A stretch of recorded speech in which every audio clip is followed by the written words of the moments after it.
My name is Tim and I'm one of the leaders at the Vine Church Poole. A few weeks ago I heard a story about a pastor who went into a coffee house to grab a drink, and as he sat down, the person next to him decided to start talking to him. And they got chatting about a lot of things to do with life, and they got onto the subject of death. The pastor asked this person, "Well, do you believe in heaven and hell?" The person replied and said, No, I don't believe in heaven or hell. And the pastor said, "Well, why is that?" And the person next to him in the coffee house, as they were drinking their coffee, said, "Well, it's because I read it in a book." And the pastor said, "Well, I would love to read this book. So who wrote this book?" The person paused for a moment to have a think, and she replied saying that, "I can't actually remember who wrote the book, who the author is." So the pastor said, "Well, what's the title of the book? And maybe I can find it." And the lady replied saying, "I can't remember the title either." The pastor was astonished and said, "Wow, you put your whole life destiny in the hands of a book. You can't remember who wrote it or what the title is." And he was pushed back. He was amazed by this person's faith in this book that they can't even remember the title or the author. See, we as Christians, or known as Christ followers or Jesus followers or disciples of Jesus, we believe that the focal point of our whole lives is centered around Jesus. But I wonder who Jesus is. Is Jesus a good teacher? Is he a great preacher? Is he a philosopher? Is he just a man that has the ability to have millions and billions of people to follow him? Is he the man that performed many miracles? Or is he God himself? Who is Jesus? So right at the beginning of the New Testament, we have these four Gospels: Matthew, Mark, Luke, and John. And these four Gospels tell the story of who Jesus is. The first three Gospels are like a biography. They tell the story from Jesus' birth to death.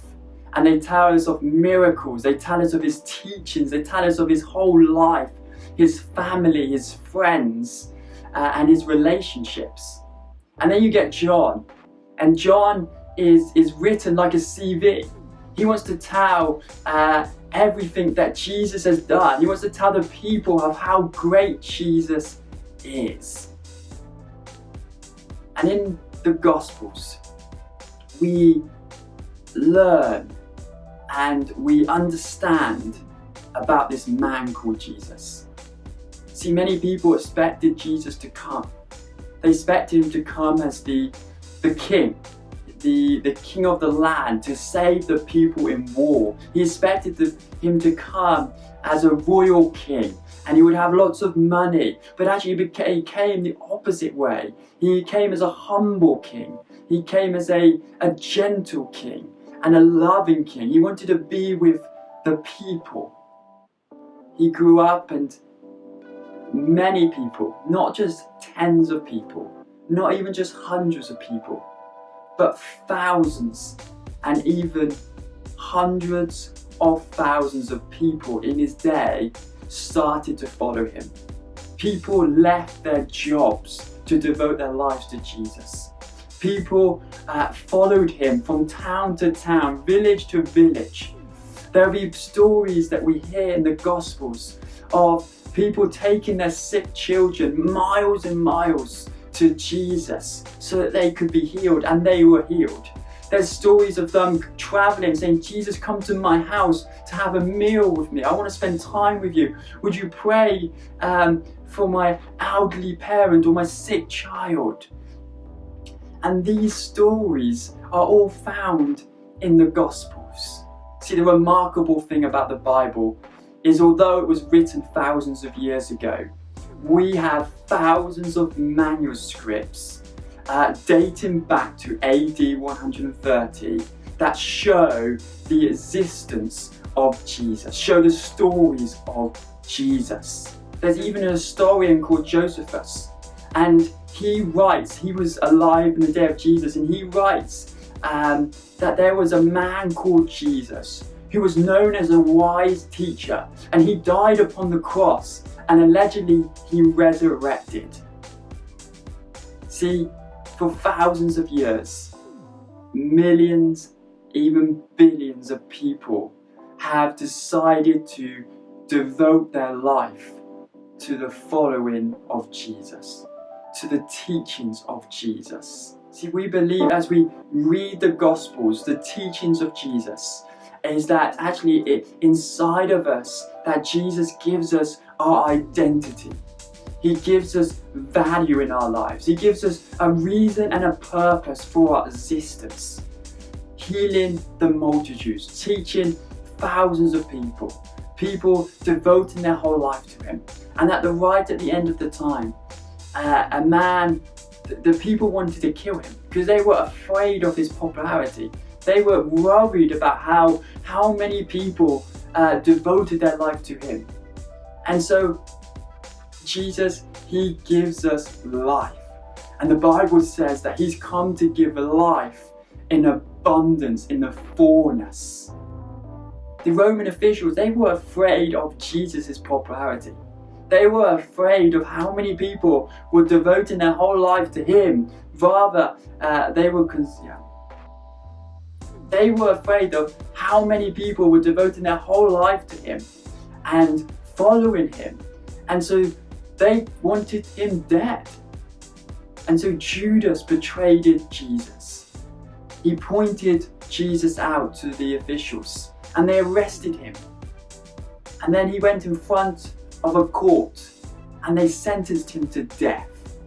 Although he had done nothing wrong, he had done no crime except being the Son of God. And he died on the cross. And he resurrected 3 days later. See, throughout the Old Testament, we get the prophetic words. We get words or predictions that people said that there would be a guy called Jesus. We get the prophetic where people predict that there will be this man who dies on the cross and resurrected for the forgiveness of sins. And this is the fulfillment. Jesus has come and he has died and he's resurrected. And as Jesus died, we believe as Christians, as Christ followers, Jesus followers, that he died with our mistakes, or what some people call sin, with the things that we get wrong. And none of us are perfect. None of us are squeaky clean. And he died with those things. And as he raised to life those 3 days later, it was a testimony that he is conquering the grave. He's conquering death. He's conquering our sin so that we might have life in abundance on this earth and a life eternal forever with him. C.S. Lewis, a famous author, said this about Jesus: a man who was merely a man and said the sort of things Jesus said wouldn't be a great moral teacher. He'd either be insane or else he'll be the devil of hell. So you must make your choice. Either this man was the Son of God, or else insane, or something worse. But don't let us come up with a patronizing nonsense about being a great human teacher. He hasn't left us open to that. He didn't intend to. See, C.S. Lewis is saying to us that Jesus is either the Son of God or he is insane. Who is Jesus?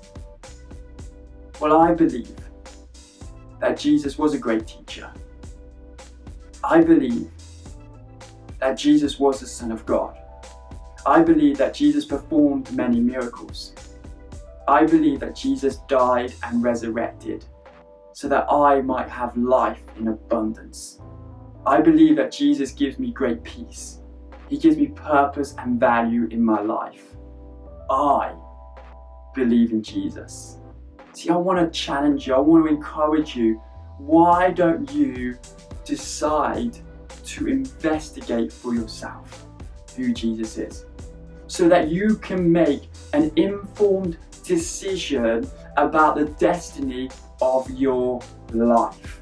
Why don't you explore one of the books of the Bible that talks about the stories of Jesus? Explore the book of Luke, read through it, and see Jesus for yourself. And then make a decision. Make a decision if this is true, who Jesus says he is, or if you believe that he is insane. But don't put your destiny of your whole life upon something you haven't investigated.